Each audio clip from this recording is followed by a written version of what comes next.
تاب کے درگے تیرگی پیروی بہر توبہ درائے شباب غوی بشنو از گوش دل مثنوی مانوی در رہے صدق برتا مسمم شوی بشنو از گوش دل مثنوی مانوی در رہے صدق برتا مسمم شوی۔ بسم اللہ الرحمن الرحیم، الحمدللہ رب العالمین، والصلاة والسلام علی سیدنا و مولانا محمد راحت العاشقین وعلی آلہ و اصحابہ اجمعین، اما بعد۔ گزشتہ ہم پڑھ رہے تھے انقباض اور انبساط کی دو کیفیتوں کا بیان۔ اس میں یہ بتایا گیا تھا کہ ایک انبساط ہوتا ہے جو خوشی اور فراخی سے عبارت ہے، اور ایک ہوتا ہے انقباض جو تنگ دلی ہو جاتی ہے، ہر چیز چھین لی جاتی ہے، ایسا محسوس ہوتا ہے کہ آپ کا دنیا میں کوئی نہیں ہے۔ اس طرح کی کیفیت، ایک پشمردگی، ایک گھبراہٹ، ایک بے اطمینانی، یہ کیفیت پیدا ہو جاتی ہے، اس کو انقباض کہتے ہیں۔ انقباض کو کہتے ہیں کنٹریکشن اور انبساط کو کہتے ہیں ایکسپینشن۔ تو یہ انقباض اور انبساط، یہ دونوں چیزیں سالک کے اوپر وقتاً فوقتاً آتی رہتی ہیں۔ تو جب کوئی اللہ کی تجلی نظر آتی ہے دور سے، یا اللہ کا فضل ہوتا ہے، کرم ہوتا ہے، فراخی حاصل ہوتی ہے، سکون اور اطمینان قلبی حاصل ہوتی ہے، اچھے خواب پڑتے ہیں، دل بڑا مطمئن ہوتا ہے، یہ انبساط کی کیفیت ہے۔ اور اس انبساط میں کبھی ایسا بھی ہوتا ہے کہ انسان کچھ چاہتا ہے تو وہ اس کا کام ہو جاتا ہے، لیکن انقباض بھی طاری ہوتا ہے، بے اطمینانی کی کیفیت طاری ہوتی ہے، جو چاہتے ہیں وہ ملتا نہیں ہے، ایسا محسوس ہوتا ہے کہ آپ کے اوپر سے کرم اڑ گیا ہے، آپ کے اوپر سے توجہ ہٹ گئی ہے، خواب بھی برے پڑنے لگتے ہیں۔ تو یہ دونوں زندگی کے لوازمات ہیں۔ اسی طرح سلوک کی منزل میں بھی سالک کے ساتھ یہ دونوں کیفیتیں ہوتی رہتی ہیں۔ تو جب انقباض طاری ہو جائے تو آپ کو انبساط کے اوپر، کرم کے اوپر، اس تجلیات کے طلوع ہونے کے زمانے کے اوپر شک نہیں ہونا چاہیے، یہ دونوں ضروری ہیں۔ اب انبساط ہو تو کیا کرنا چاہیے اور انقباض کے عالم میں کیا کرنا چاہیے، اس کا بیان آج ہو رہا ہے۔ مصلحت آنستا یک ساعت قوت گیرند و زور از راحت۔ ہر چیز کے اندر ایک اللہ کی حکمت اور مصلحت ہوتی ہے، اور اس کے اندر مصلحت یہ ہے کہ تھوڑی دیر کے لیے انسان کو راحت ملے۔ انبساط میں جب آدمی رہتا ہے تو راحت کا شکار نہیں ہوتا۔ اب کیوں نہیں ہوتا؟ حالانکہ ہر چیز اس کو میسر آ رہی ہے، اس کی مرضی کا ہو رہا ہے، لیکن آرام اس کو نہیں ہوتا، سکون حاصل نہیں ہوتا۔ جیسے دن میں انسان جو چاہتا ہے وہ کرتا ہے، بیدار ہوتا ہے، دیکھتا ہے، چلتا ہے، بھاگتا ہے، اپنے مرضی کے کام کرتا ہے، سب کرتا ہے، اس میں وہ تھک جاتا ہے۔ اور رات میں اس کی مرضی نہیں چلتی، وہ بے سدھ پڑ جاتا ہے، اس کا اختیار ہی نہیں چلتا، اس کو اپنے آپ پر ہی قابو نہیں رہتا، اس حالت میں پہنچ جاتا ہے، لیکن اس وقت اس کی تھکن دور ہو جاتی ہے۔ تو انبساط ہی اگر چلتا رہے تو انسان تھک جاتا ہے۔ اس کو تھکن دور کرنے کے لیے انقباض دے دیتے ہیں۔ گر نبود شب ہما خلقاں ز آز، خیشتن را سوخ تندے ز اہتزاز۔ اگر رات نہ ہوتی، صرف دن ہی دن چلتا رہتا، تو لوگ ہرس میں زیادہ سے زیادہ کمائی کرنے کی فکر کرتے رہتے، بھاگ دوڑ میں لگتے، آرام کبھی نہیں کرتے تھے، اپنے جسم کو برباد کر لیتے تھے۔ انسان کو ایسا بنایا گیا ہے کہ وہ محنت بھی کرے اور آرام بھی کرے۔ صرف آرام ہی آرام کرتے رہیں گے، محنت نہیں کریں گے تو بھی بیمار پڑ جائے گا، صرف محنت ہی محنت کرتے رہیں گے، آرام نہیں کریں گے تو بھی بیمار پڑ جائے گا۔ اسی لیے اللہ تعالیٰ نے زبردستی انسان کو آرام کرانے کے لیے رات دی ہے، تاکہ ہر طرف اندھیرا ہو جائے اور انسان آرام کرے۔ تو دن بھر وہ محنت کرتا ہے، کمائی کرتا ہے، اور پھر رات میں مجبور ہوتا ہے آرام کرنے کے لیے۔ اگر وہ نہ سونا چاہے تو اس کا جسم خود اس کو سلا دیتا ہے ایک وقت کے بعد، کیونکہ انسان کو بنایا ہی اس طرح سے گیا ہے۔ لیکن جو حریص لوگ ہوتے ہیں، جو حرص والے لالچی لوگ ہوتے ہیں، ان کو صرف کمائی کمائی مقصود ہوتی ہے، اگر ان کے بس میں ہوتا تو وہ کبھی نہیں سوتے، 24 گھنٹے کام کرتے۔ از ہوس وز حرص سود اندوختن، ہر کسے دادے بدن را سوختن۔ ہوس اور حرص، لالچ، یہ انسان کے اوپر جب طاری ہوتا ہے تو یہ کمانے، زیادہ سے زیادہ کمانے کی فکر لاحق ہو جاتی ہے، اور ایسے میں انسان اپنی صحت کا خیال نہیں کرتا۔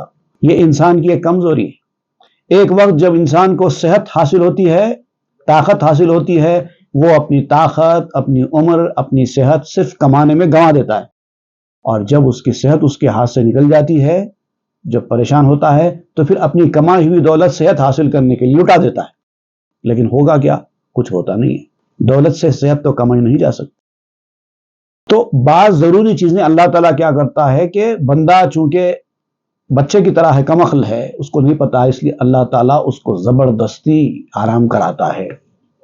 تو انبساط بھی زیادہ چلے تو انسان کے لیے خرابی ہوتی ہے، اس لیے کبھی کبھار اس کو انقباض کی کیفیت سے دوچار کر دیتا ہے۔ شب پدید آیت چو گنجے رحمتے، تا رہند از حرص خود یک ساعتے۔ انسان کے لیے رات بھی کسی خزانے سے کم نہیں ہوتی۔ یہ اللہ کی دولت، نعمت ہے، رحمت ہے کہ اللہ تعالیٰ رات لاتا ہے تاکہ بندے سونے پر مجبور ہو جائیں اور پھر سے تر و تازہ ہو جائیں، تھوڑی دیر کے لیے حرص اور لالچ سے نجات پائیں، ورنہ یہ حرص اور لالچ ان کو کہیں کا نہیں رکھے گا۔ چونکہ قبضے آیدت اے راہ رو، آ صلاح تست آئس دل مشو۔ اے سالک، جب تیرے اوپر انقباض کی کیفیت طاری ہو جائے تو یاد رکھ وہ بھی تیری بھلائی کے لیے ہوتی ہے۔ مایوس دل نہیں بننا چاہیے۔ جیسے انبساط آیا تھا چلا گیا، انقباض آ گیا، ویسے ہی ایک دن انقباض بھی چلا جائے گا، پھر آ جائے گا انبساط۔ مایوس نہیں ہونا چاہیے۔ ایک نسخے میں آ صلاح تست آئس دل مشو ہے، مایوس مت ہو جاؤ، اس میں بھی تیری بھلائی ہے۔ دوسرے نسخے میں نے دیکھا کہ آ صلاح تست آتش دل مشو، وہ تیری بھلائی کے لیے ہے، اپنے دل کو مت جلاؤ، اس کو سوچ سوچ کر۔ زاں کے در خرجی دراں بستو کشاد، خرج را دخلے بباید ز اعتداد۔ کیونکہ یہ جو کیفیتیں ہیں اس کے اندر انسان صرف خرچ کرنے میں لگتا ہے۔ انبساط جب آتا ہے، اس کے اوپر طاری ہوتا ہے، تو اس کی کیفیت بالکل ایسی ہے جیسے کسی انسان کے پاس دولت آ گئی اور اس کے خرچ کرنے میں لگا ہوا ہے۔ انقباض کیا ہوتا ہے؟ اس کو خرچ کرنے سے روک دیتا ہے۔ تو انسان کو یہ سمجھنا چاہیے کہ جیسے خرچ کرنا اور روکنا دونوں انسان کے لیے ضروری ہے، ویسے انقباض اور انبساط دونوں بھی ضروری ہے۔ اگر صرف خرچ ہی کرتے رہیں گے، آنے کا کام رک جائے گا۔ آنے کے لیے رکنا پڑے گا نا، خرچہ روکیں گے تو آئے گا۔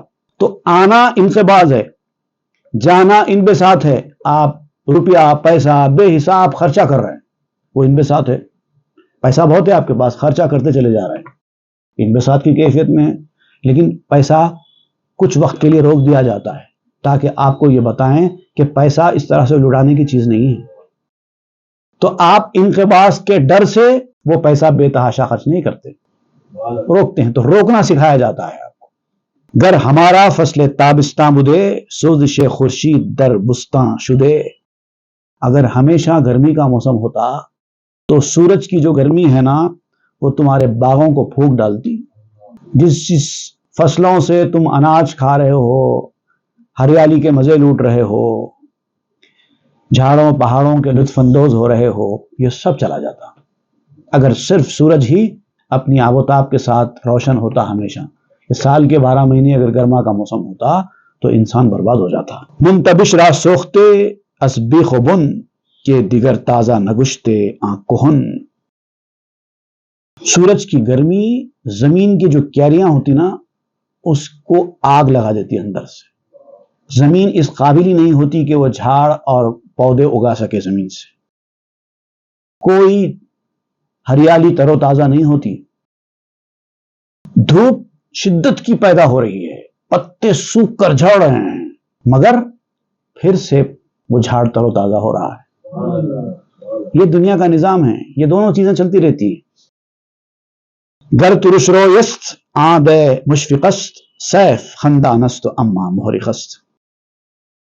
اگر آپ کے باغ کے اوپر خزاں کا موسم چھا گیا ہے، ہریالی ختم ہو گئی ہے، پتے پیلے پڑ چکے ہیں، پتے پیلے ہو کر جھڑ گئے ہیں، ہرے بھرے جھاڑ کو خشکی کے ساتھ آپ دیکھ رہے ہیں، کیا ہو گیا ہے میرے جھاڑ کو، پورے پتے سوکھ گئے ہیں، پورے پتے جھڑ گئے ہیں، کیسا ہرا بھرا باغ ہوا کرتا تھا ایک وقت میں۔ آپ یاد کرتے نا، جب خزاں کا موسم چھاتا ہے تو آپ بہار کے موسم کو ضرور یاد کرتے ہیں، کیا ہو گیا ہے میرے باغ کو، کتنا اچھا تھا، لوگ دیکھ دیکھ کر کہتے تھے کیا اچھا باغ ہے، اب دیکھو کیا حالت ہو گئی ہے۔ تو آپ کہتے ہیں کہ یہ کیفیت بھی اللہ کی مہربانی ہے۔ کیوں؟ یاد رکھو کہ گرمی کے موسم میں تر و تازہ جھاڑ ضرور ہوتے ہیں، مسکراتے ہیں جھاڑ پورے، لیکن یہی گرما کا موسم اگر زیادہ وقت چلے تو تمہارے لیے جلا دینے والا بن جاتا ہے۔ اسی لیے اللہ تعالیٰ موسموں کو بدلتا رہتا ہے، رت بدلتے رہتے ہیں، تاکہ یہ بھی آئے وہ بھی آئے، یہ بھی آئے وہ بھی آئے۔ چونکہ قبض آمد تو دروے بست بھی، تازہ باشو چیم افغن برجبی۔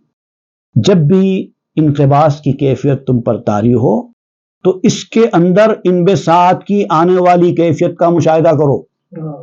پہلے انبساط کی کیفیت طاری ہوئی تھی، اس وقت تم نے انقباض کا مشاہدہ نہیں کیا تھا نا، یہ تمہاری غلطی تھی۔ اب انقباض کی کیفیت طاری ہو گئی ہے تو اس انقباض کے اندر آنے والے انبساط کا مشاہدہ کرو اور تازہ رہو، مایوس مت ہو جاؤ اس حالت سے۔ اگر پریشانی کا دور تمہارے ساتھ گزر رہا ہے تو مایوس مت ہو جاؤ، جیسے خوشحالی کا دور گزرا ویسے ہی پریشانی کا دور بھی گزر جائے گا۔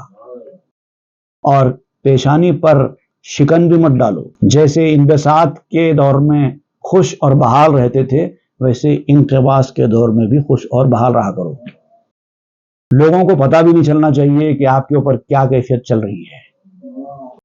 کودکاں خندان و دانا یا ترش، غم جگر را باشد و شادی ز شش۔ آپ کہتے ہیں کہ آپ چاہتے ہیں ہمیشہ خوش رہیں زندگی میں، آپ چاہتے ہیں کہ زندگی میں ہمیشہ خوش رہیں، مگر یاد رکھو خوش کون رہتا ہے اور غم کس کو ہوتا ہے۔ آپ کہتے ہیں چھوٹے بچے جن کو عقل کم ہے وہ بڑے خوش رہتے ہیں، اور جو عقل مند اور انٹلیکچوئلز لوگ ہیں وہ غم میں رہتے ہیں۔ آپ چھوٹے بچے بن کے رہنا چاہتے ہیں دنیا میں؟ چھوٹے بچوں کو کیا غم ہے؟ کوئی غم کوئی پریشانی نہیں ہے، وہ مست ہے اپنی دنیا میں۔ تم بھی اگر اپنی دنیا میں مست رہ کر جینا چاہتے ہو تو پھر تو چھوٹے بچے، کم عقل۔ عقل مند اگر ہے تو غم زیادہ ہوگا، اور جو جتنا عقل مند ہوگا اس کو اتنا ہی زیادہ غم ہوگا، مگر اس کی عقل مندی کی نشانی یہ ہوتی ہے کہ وہ اپنے غم کا اظہار نہیں کرتا۔ غم جگر کے لیے ہے اور خوشی پھیپڑوں کی وجہ سے ہے۔ خوشی کا اثر پھیپڑوں پہ پڑتا ہے، غم کا اثر جگر پہ پڑتا ہے۔ جگر زیادہ اہم یا شش زیادہ اہم؟ چشم کودک ہم چو خر در آخرست، چشم عاقل در حساب آخرست۔ چھوٹے بچے کی نظر جو ہے گدھے کی طرح آخر پر ہوتی ہے۔ آخر جو ہے سٹال کو کہتے ہیں، سٹال مطلب میں آپ کو کیا سمجھاؤں کہ جانوروں کے جو باندھنے کی جگہ ہوتی ہے جس کو سٹیبل کہتے ہیں یا کیٹل شیڈ کہتے ہیں، تو یہ کئی جانوروں کو باندھنے کے لیے سٹیبل ہوتا ہے۔ اب سٹیبل میں ایک کمپارٹمنٹ ہوتا ہے جو ایک جانور کے لیے ہوتا ہے، اس کو سٹال کہتے ہیں۔ سٹال کے اور بھی کئی معنی ہیں، چھوٹی سی دکان کھلی ایک طرف سے جس میں کوئی دروازہ یا نہ ہو، اس کو بھی سٹال کہتے ہیں، اور بھی دیگر معنی ہیں سٹال کے۔ اب یہاں پر سٹال کا مطلب یہ ہے کہ آخر۔ تو آخر کیا ہے؟ گدھا ہمیشہ اس کی نظر آخر پر ہی ہوتی ہے، وہ اپنے کمپارٹمنٹ کو ہی دیکھتا رہتا ہے، اس کو پتہ ہی نہیں ہے بازو دیگر جانور بھی بندھے ہوئے ہیں۔ ایک کیٹل بہت بڑا ہے، کیٹل شیڈ، یہ سٹیبل بہت بڑا ہے، اس کو پتہ ہی نہیں ہے، اس کو صرف اپنے کمپارٹمنٹ کی فکر ہے، اپنے سٹال کی فکر ہے۔ ویسے ہی بچے ہوتے ہیں، ان کو دنیا کے بارے میں پتہ ہی نہیں ہے۔ لیکن عقل مند کی نظر، جو زیادہ عقل مند ہوتا ہے اس کی نظر اتنی وسیع ہوتی ہے۔ بچہ صرف اپنے کمرے میں رہتا ہے، کمرے کو دنیا سمجھتا ہے، لیکن اس سے ذرا زیادہ عقل مند ہوتا ہے تو وہ اپنے گھر کو اپنی دنیا سمجھتا ہے، جس کے اندر دوسرے کمرے، ہال، کچن، واش روم سب شامل ہوتا ہے. لیکن اور زیادہ اس کی عقل وسیع ہوتی ہے تو وہ اپنے محلے کو یا اپنے شہر کو دنیا سمجھتا ہے. اور اس کی نظر اور عقل وسیع ہوتی ہے تو وہ کہتا ہے کہ نہیں، شہر بھی پوری دنیا نہیں ہے، یہ تو ہمارے ملک میں ایسے ہماری شہر کی طرح کے کئی شہر ہیں. اس کی نظر اور وسیع ہوتی ہے، وہ پورے ملک کو دیکھتا ہے.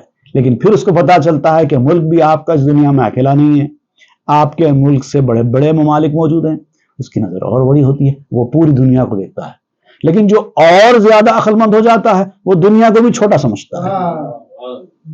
کیا ہے دنیا میں؟ دنیا تو ایک بہت چھوٹی چیز ہے. تو جیسے جیسے وہ عقل مند ہوتا جاتا ہے اس کی نظر وسیع ہوتی جاتی ہے، اور ہوتے ہوتے ہوتے ہوتے اس کی نظر جا کے آخرت پر ٹکتی ہے. وہ سب سے زیادہ عقل مند آدمی کہلاتا ہے. چشم عاقل در حساب آخرست، چشم کودک ہم چو خر در آخرست، چشم عاقل در حساب آخرست. او در آخر چرب می بیند علف، میز قصاب آخرش بیند تلف. آپ کہتے ہیں کہ جو آخر پہ جس کی نظر ہوتی ہے اس کو صرف گھاس دکھائی دیتی ہے اور کچھ دکھائی نہیں دیتا. صرف مجھے گھاس مل رہی ہے کہ نہیں مل رہی ہے کھانے کے لیے. ایک جانور ہوتا ہے جو کھلے میدان میں گھومتا رہتا ہے، گھاس ملے نہ ملے گھاس کی تلاش میں چلتا ہے، کافی چلتا ہے، کافی چرتا ہے، تب جا کے اس کے حساب کی گھاس اس کو ملتی ہے. یہاں پر جو ٹیبل ہے اس کے اندر جو جانور باندھے جاتے ہیں وہ غذا کی تلاش میں نکلتے نہیں ہیں، غذا ان کے پاس پہنچتی ہے، لیکن ان کی نظر محدود ہوتی ہے. ان کو صرف کھانے سے مطلب ہے. لذیذ کھانا، لذیذ گھاس کھانے کو مل جائے تو بس ہماری زندگی کام کی. وہ جانور جو چر رہے ہیں بڑے بڑے میدانوں میں وہ پریشان حال ہیں، وہ سمجھتے ہیں وہ پریشان حال ہیں غذا کی تلاش میں. ہم کو غذا کی کوئی ٹینشن نہیں ہے، وقت پر ہمارا مالک ہم کو غذا فراہم کر رہا ہے. یہ سمجھتے ہیں یہ گدھے، کیونکہ ان کی نظر صرف غذا پر ہے. آپ کہتے ہیں کہ یہ جانتے نہیں ہیں کہ ان کو کیوں کھلایا جا رہا ہے. قصاب کا انتظار ہے اسی لیے کھلایا جا رہا ہے. ان کو پتا نہیں ہے ان کی منزل قصاب کی چھری ہوگی. الف تلخست کی قصاب داد، بہر لحم ماں ترازو نہاد. جو گھاس ان کو کاٹنے کے لیے لانے والے شخص نے دی ہے وہ حقیقتاً کڑوی ہے، اور یہ اس کو مزیدار سمجھ رہے ہیں. اب یہاں پر آپ ایک دنیا اور آخرت کی مثال دیتے ہوئے سمجھا رہے ہیں کہ جو دنیا میں آپ کے فائدے کر رہا ہے آپ کو کاٹنے کے لیے آپ کے فائدے کر رہا ہے، اور آپ اس کے پیچھے نہیں جانا چاہیے. وہ کھلائے گا اس کے بعد پھر آپ کو کاٹے گا. وہ اس کو مزیدار اور میٹھی غذا سمجھ رہا ہے گدھا، لیکن حقیقتاً وہ اس کے لیے کڑوی غذا ہے، کیونکہ اس نے گوشت کے لیے یہ سب سامان تیار کیا ہے. تو دنیا کا معاملہ بھی ایسے ہی ہے. دنیاوی لذتوں کو قصاب کی طرح سمجھو، قصائی کی طرح سمجھو، قصائی کی گھاس. دنیا میں جو لذتیں ہیں، پلیجرز ہیں، یہ اسی طریقے سے ہے، اس قصاب کی گھاس. لوگ اس کے پیچھے مزیدار سمجھ کر دوڑتے ہیں، لیکن وہ کھلاتی ہے دنیا آپ کو وہ گھاس، اس کے بعد وقت آنے کے بعد کاٹ دیتی ہے. روز حکمت خر علف کارا خدا، بے عوض دادستو از محض عطا. اگر کھانا ہی ہے تو حکمت کی گھاس کھاؤ. یہ کیا کھا رہے ہو؟ جو تمہاری موت کا سبب بن رہی ہے وہ گھاس کیا کھا رہے ہو؟ حکمت کی گھاس کھایا کرو جو خدا نے تم کو مفت میں عنایت کی ہے، کوئی عوض میں نہیں، بلا عوض تم کو دی ہے، اور وہ خالص اللہ تعالیٰ کی عطا ہے. وہ ہے حکمت. الحکمت ضالۃ المؤمن کہا گیا حدیث شریف میں. حکمت مومن کا کھویا ہوا خزانہ ہے، اور جہاں کہیں بھی وہ خزانہ دیکھتا ہے فوری دوڑتا ہے اور جا کے لے لیتا ہے. وہ حکمت حاصل کرو. فہم نہ کر دی نہ حکمت اے رہی، زانچ حق گفتت کلو من رزق ہی. اللہ تعالیٰ نے قرآن مجید میں جو فرمایا کلو من رزق ہی، اللہ کے رزق میں سے کھاؤ. سورہ ملک آیت نمبر 15 اس میں اللہ تعالیٰ فرماتا ہے هو الذی جعل لکم فی الارض ذلولا فامشوا فی مناکبہا وکلوا من رزقہ.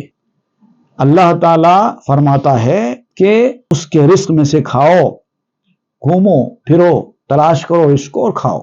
تو یہاں پر آپ کہتے ہیں رزق سے مراد صرف یہ کھانے پینے کی چیزیں نہیں ہیں، روٹی ہی اصل رزق نہیں ہے، اصل رزق ہے بندے کا حکمت، وزڈم، یہ بھی ہے لیکن اصل نہیں ہے، اصل چیز تو وزڈم ہے۔ اور یہی بات اللہ تعالیٰ اس آیت میں فرما رہا ہے، جہاں سے بھی حکمت ملتی ہے جاؤ جا کے لو اور اس کو کھاؤ، حکمت اختیار کرو۔ رزق حکمت بہبود در مرتبت، کاں گلو گیرت نباشت عاقبت۔ اگر رتبہ، مقام، مرتبہ اس میں دیکھا جائے تو حکمت کا رزق ہی سب سے اچھا ہوتا ہے۔ وزڈم کا رزق اگر تم کو مل جائے تو یہ کھانے کی کیا اہمیت ہے اس کے سامنے؟ ایسا کھانا تو جانوروں کو بھی مل رہا ہے، آپ بیٹھ کر گوشت کھا رہے ہیں، بچا کے چھوڑ رہے ہیں، پھر آ کے کتا بیٹھ کے وہی کھا رہا ہے، بلی بیٹھ کے وہی کھا رہی ہے، تو آپ کے کھانے میں اس کے کھانے میں فرق کیا ہوا؟ آپ ترکاری کھا رہے ہیں، سبزی کھا رہے ہیں بیٹھ کر، جتنا کھایا آپ نے، اس کے بعد جا کر آپ چڑھ کے بکری کھائے گی، گائے کھائے گی۔ آپ میں، بکری میں، گائے میں، کتے میں، بلی میں کچھ تو فرق ہونا چاہیے۔ کیا وہی رزق ہے دونوں کا ایک؟ عقل کس کام کی؟ آپ نے کو اللہ تعالیٰ نے خلیفہ فی الارض بنایا ہے، اشرف المخلوقات بنایا ہے، فرشتوں سے زیادہ مرتبہ دیا ہے، اسی لیے کہ جو جانور کھا رہے ہیں وہ بھی آپ کھائیں اور اسی کو رزق سمجھیں؟ نہیں، وہ رزق نہیں ہے، وہ تو صرف ایک ضرورت ہے جو آپ پوری کر رہے ہیں۔ دنیا میں جینے کے لیے کچھ کھانا پڑتا ہے اس لیے کھا رہے ہیں، اصل رزق وہ نہیں ہے، اصل رزق حکمت ہے، کیونکہ انجام آپ کا اس کھانے کے حساب سے ہونے والا نہیں ہے، اس حکمت کے حساب سے ہونے والا ہے۔ ای دہاں بستی دہانے باز شد، کو خورندہ لقمہ ہائے راز شد۔ اگر تم یہ منہ بند کرو، یہ کھانے والا گوشت اور سبزی کھانے والا منہ اگر تم بند کرو گے تو پھر وہ منہ کھلے گا جس سے تم حکمت کے رزق کو کھا سکتے ہو، اسرار و رموز کے، اسرار الہیہ کے، معرفت کے اور حکمت کے رزق کو کھانے کے لیے وہ منہ کھلنا ہے تو یہ منہ بند ہونا ہوگا۔ گرز شیر ای دیو تنرا وابری، در فتا میں او بسے نعمت خوری۔ اگر تو اس جسم کے شیطان کو دودھ پینے سے ہٹائے گا، دودھ پینے سے مراد یہاں پر یہ دنیاوی غذائیں، دودھ سے مراد لے رہے ہیں آپ یہاں۔ اگر تو اس جسم کے شیطان کو، جو تمہارا جسم ہے وہ دراصل ایک قسم کا شیطان ہے، اس شیطان کو آپ دودھ پینے سے روکو گے تو وہ دودھ چھڑانا آپ کو بہت ساری نعمتیں کھلائے گا، یہ بات پکی ہے۔ ترک جوشش شرح کردم نیم خام، از حکیم غزنوی بشنو تمام۔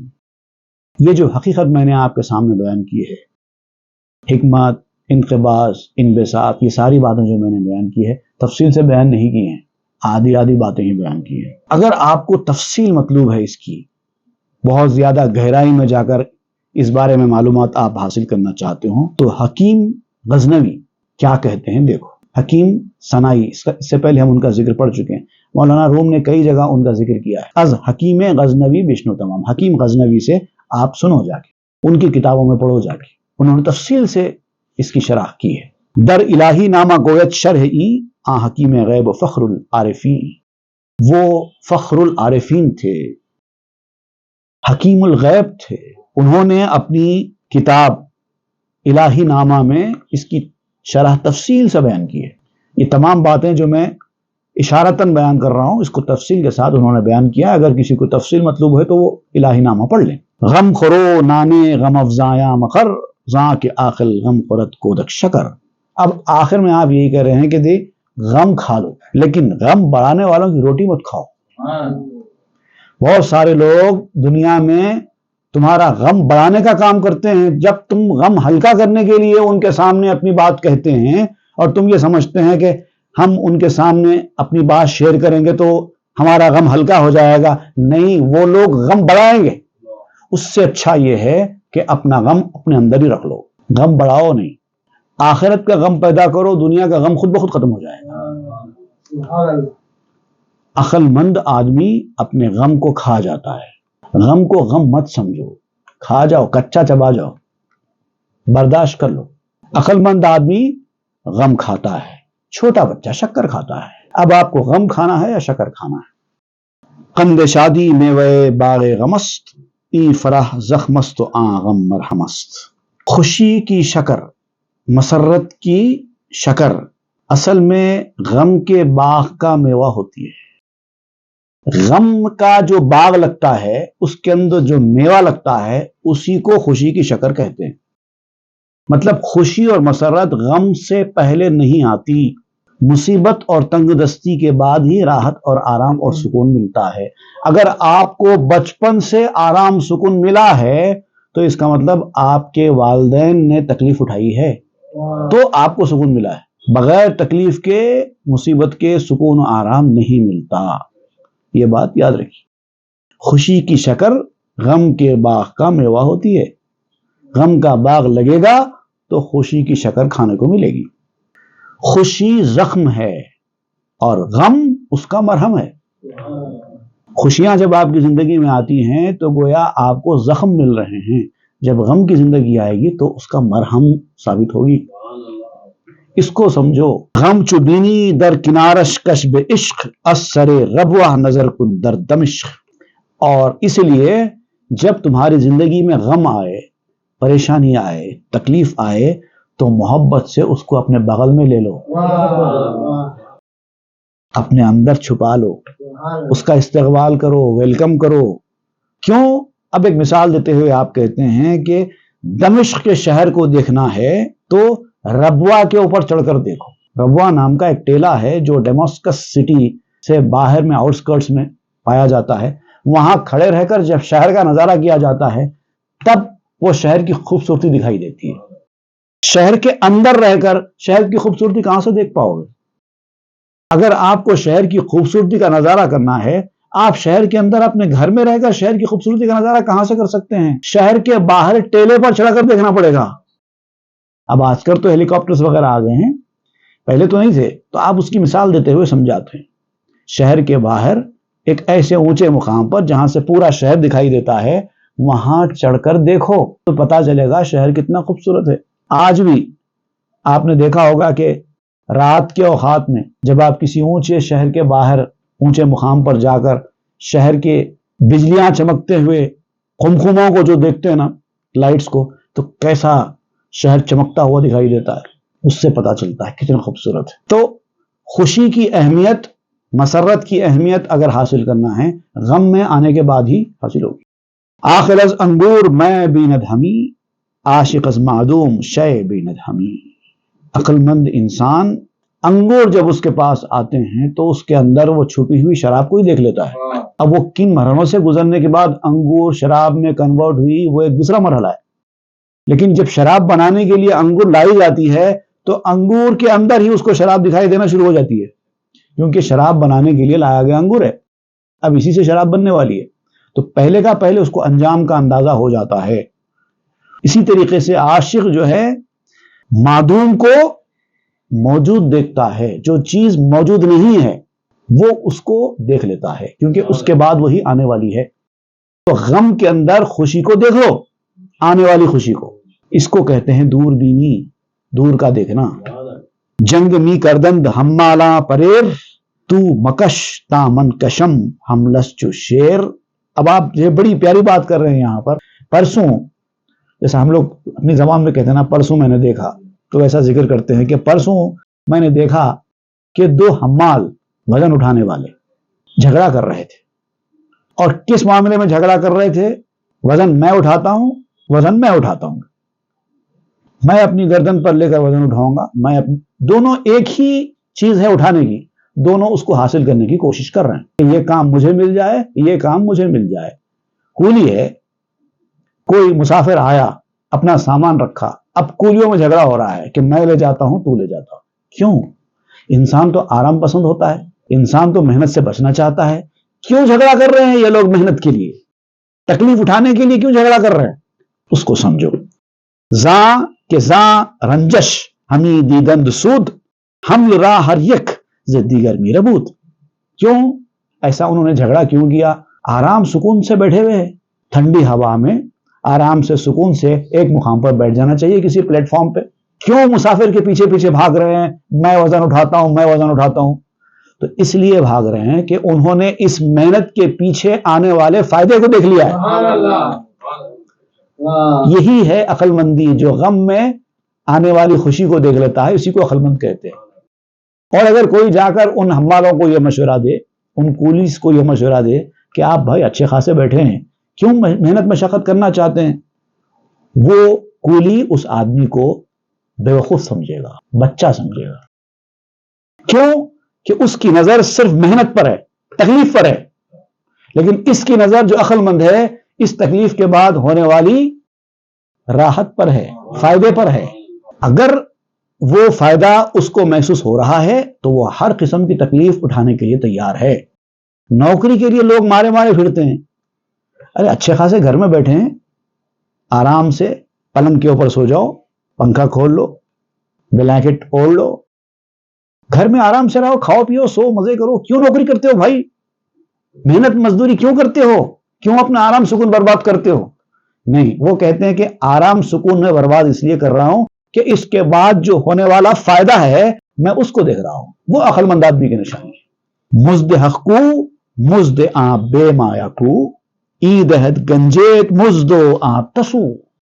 اب آپ کہتے ہیں کہ میں نے مثال کے طور پر تو یہ بات بیان کر دی تاکہ آپ کو بات سمجھ میں آئے، لیکن اللہ تعالیٰ کی دی ہوئی مزدوری کی اجرت کہاں؟ یہ مفلس مزدوری کی اجرت کہاں؟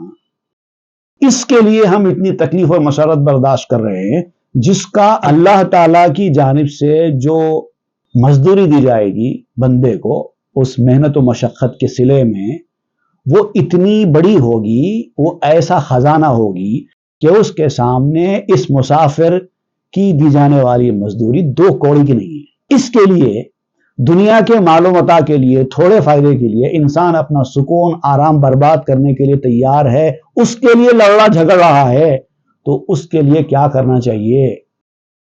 گنج ذرے کے چو خسپی زیر ریک بات باشد آنا باشد بردہ ریک۔ اللہ کی جانب سے جو خزانہ دیا جائے گا نا تمہاری محنت مشقت کے صلے میں، تمہاری تکلیفوں پر صبر کرنے کے صلے میں، وہ ایسا خزانہ ہوگا کہ جب تو مٹی کے اندر جا کے سو جائے گا، جب کوئی موروثی مال تیرے کام نہیں آئے گا، اس وقت یہ خزانہ تیرا ہوگا۔ تمہاری کمائی ہوئی دولت، تمہارے باپ دادا کی چھوڑی ہوئی دولت جس وقت کام نہیں آئے گی، اس وقت یہی مزدوری تمہارے کام آنے والی ہے۔ پیش پیشیں آ جنازت میراوت مونی سے گورو غریبی میشوت۔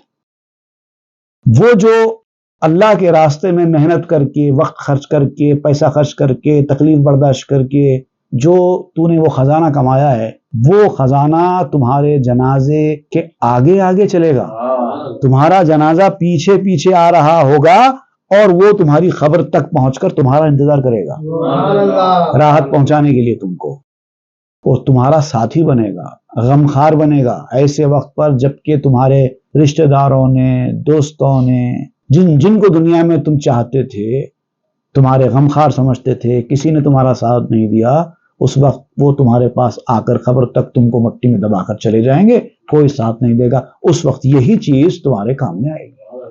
بہر روزے مرگ ایدم مردباش تاشوی با عشق سرمت خواجہ تاش۔ یہ انتظام کر اس دن کے لیے، اس دن کے لیے اس دنیا میں رہ کر یہ انتظام کر لو، اس وقت مردہ بن جاؤ۔ دنیا میں جب تک تم ہو اپنے آپ کو مردہ بنا دو، اور جب تم مردہ بن جاؤ گے، جب دنیا تمہارے کام نہیں آئے گی، تب وہ چیز تمہارے کام آئے گی اور تمہاری ہمیشہ ہمیشہ کا ساتھی بنے گی۔ صبر می بیند ز پردہ اجتہاد روئے چوں گلنار زلفین مراد۔ صبر کرنا تمہارا، تکلیف برداشت کرنا تمہارا، یور ریننسیشن، مجاہدے اور تکلیف کے پردے میں سے تمہارے مراد کا گلنار دیکھ لیتا ہے۔ جیسے حمال نے محنت کے پردے میں ملنے والی اجرت دیکھ لی تھی، ویسے ہی تمہارے مجاہدے کے پردے میں تمہارا ریننسیشن جو ہے وہ تمہارے مراد کا گلنار، گلنار کہتے ہیں روئے چوں گلنار و زلفین مراد، گلنار انار کے جھاڑ کے پھول کو کہتے ہیں، تمہارا وہ محبوب جو گلنار کی طرح ہے اس کو دیکھ لیتا ہے، اس کا حسین چہرہ دیکھ لیتا ہے، اس کی زلفیں دیکھ لیتا ہے کہ مجھے وہ ملنے والا ہے۔ غم چو آئیناست پیش مجتہد کندراں زد می نمایہ دروی زد۔ مجاہدہ کرنے والے، محنت کرنے والے کے لیے غم بھی ایک آئینے کے جیسا ہے. آئینے میں کیا ہوتا ہے، جب آپ سامنے جا کر کھڑے رہتے ہیں تو آپ ہی کا عکس نظر آتا ہے، اگرچہ کہ وہ آپ نہیں، آپ تو ادھر ٹھہرے ہیں، لیکن آپ کا عکس نظر آ رہا ہے. تو کس طرح سے نظر آتا ہے؟ ضد کی طرح نظر آتا ہے. آپ سیدھی آنکھ کو انگلی لگاؤ، وہ آئینہ بائیں آنکھ کو انگلی لگائے گا. آپ دایاں ہاتھ اٹھاؤ، آئینے والا بائیں ہاتھ اٹھائے گا، لیکن ہے تو آپ کا ہی عکس. بالکل یہی حال ہوتا ہے جب آئینے کے سامنے آپ کھڑے رہتے ہیں تو آپ کے سامنے آپ کا عکس دکھائی دیتا ہے. ویسے ہی مجاہدہ کرنے والا اس غم کی دنیا میں تکلیف برداشت کرتے ہوئے اس کا عکس، اس کے بالعکس دیکھنے لگتا ہے. بعد ضد رنج آ ضد دیگر، رود ہے یعنی کشاد و کر و فر. ایک مقابل ادھر ہے، دوسرا مقابل ادھر ہے. ایک مقابل رنج ہے اور اس کے بعد دوسرا مقابل کشادگی ہے، شان و شوکت ہے، کر و فر ہے. رنج، تکلیف، پریشانی آئینے کے ادھر ہے، آرام، سکون، کر و فر، شان و شوکت آئینے کے ادھر ہے. یہ آئے گا تو وہ بھی آئے گا، وہ آئے گا تو یہ بھی آئے گا. آرام و سکون کی زندگی چاہیے، مل جائے گی، لیکن پھر تکلیف اور پریشانیوں والی زندگی آئے گی. اس کے بالعکس عید و وصفس پنجے دستت ببی، بات قبض مشت بست آید یقین. یہ دونوں باتیں جو میں نے سمجھائی ہیں، اس کو اپنے دونوں ہاتھوں کی انگلیوں سے پکڑ کے اپنے اندر اتار لو. بھولنے والی باتیں نہیں ہیں، یاد رکھ کر اپنے اندر اتار لینے والی باتیں ہیں. اور یاد رکھو، مٹھی بند کرنے سے ہی فراخی آتی ہے، مٹھی کھولنے سے صرف خرچہ ہوتا ہے. میں اکثر کہا کرتا ہوں، لوگ سمجھتے ہیں کہ زیادہ پیسہ کمانے سے آدمی دولت مند بنتا ہے. نہیں، زیادہ پیسہ کمانے سے آدمی دولت مند نہیں بنتا، زیادہ پیسہ بچانے سے آدمی دولت مند بنتا ہے. پیسہ آپ کما رہے ہیں، ویسے خرچہ بھی ہو رہا ہے، دولت مند کہاں سے بنیں گے؟ بچانا ہوگا دولت مند بننے کے لیے. تو بچانے کے لیے مٹھی بند کرنا ہوگا. مٹھی کھولیں گے تو بچے گا کہاں سے؟ پورا خرچ ہو جائے گا. تو فراخی چاہیے تو مٹھی بند کرنا ہوگا، خرچے کو روکنا ہوگا. پنجرا اگر قبض باشد دائما، یا ہما بستو پوچوں مبتلا. مٹھی اگر ہمیشہ بند رہے، کنجوسی کا مظاہرہ کرے، یا ہمیشہ کھول دے، فضول خرچی کا مظاہرہ کرے، دونوں بھی انسان کے لیے مصیبت ہے، دونوں بھی صحیح نہیں ہے. نہ اپنے ہاتھ کو اتنا بند کر لو کہ ضروری کام کاج، ضروری چیزوں پہ بھی خرچہ نہ ہو، وہ کنجوسی ہوگی، بخالت ہوگی. اور آپ اپنے ہاتھ کو اتنا زیادہ مت کھول دو کہ فضول خرچی ہو جائے، تمہارے پاس دولت ٹکے ہی نہیں، لٹاتے جاؤ. دونوں بھی غلط ہے. زید و وصفش کار و مقصد منتظم، چون پرے مرخ عید و حال اورا مہم. یہ دونوں چیزیں ہیں دنیاوی کاروبار میں کامیاب ہونے کے لیے. ان دونوں چیزوں کا خیال رکھنا ہوگا. ہاتھ پورا کھول دینا بھی نہیں ہے، ہاتھ پورا بند کر لینا بھی نہیں ہے. ضروری چیزوں میں خرچہ کرنا، غیر ضروری چیزوں میں خرچہ نہیں کرنا، یہ دونوں چیزیں چلانا ہوگا. ان دونوں کی مثال ایک پرندے کے دو پروں کی طرح ہے. ایک پر سے کوئی پرندہ نہیں اڑ سکتا، یہ بھی پر چاہیے، وہ بھی پر چاہیے. یہ دونوں چیزیں ضروری ہیں. تو اسی طریقے سے انقباض اور انبساط دونوں بھی ضروری ہیں. انقباض کے وقت پہ اپنے ذہن کو کیسے بنانا ہے، انبساط کے وقت پہ اپنا ایٹیٹیوڈ کیسے رکھنا ہے، وہ دونوں آپ نے تفصیل کے ساتھ بیان کر دیے. اب آپ آگے پھر حضرت بی بی مریم کا جو واقعہ ہے، جو آپ کو حضرت جبریل علیہ السلام نظر آئے تھے، وہ پھر آپ اس کے اوپر واپس پلٹ کر آ رہے ہیں. وہ انشاءاللہ ہم آئندہ کے درس میں پڑھیں گے. صلی اللہ تعالی علی خیر خلق سیدنا محمد وآلہ وصحبہ اجمعین والحمد للہ رب العالمین. تاب کے در لگے تیرگی میں روی، بہر توبہ درائے شباب غوی. بشنو از گوش دل مثنوی معنوی، در لہے صدق برتا مسمم شوی. بشنو از گوش دل مثنوی معنوی، در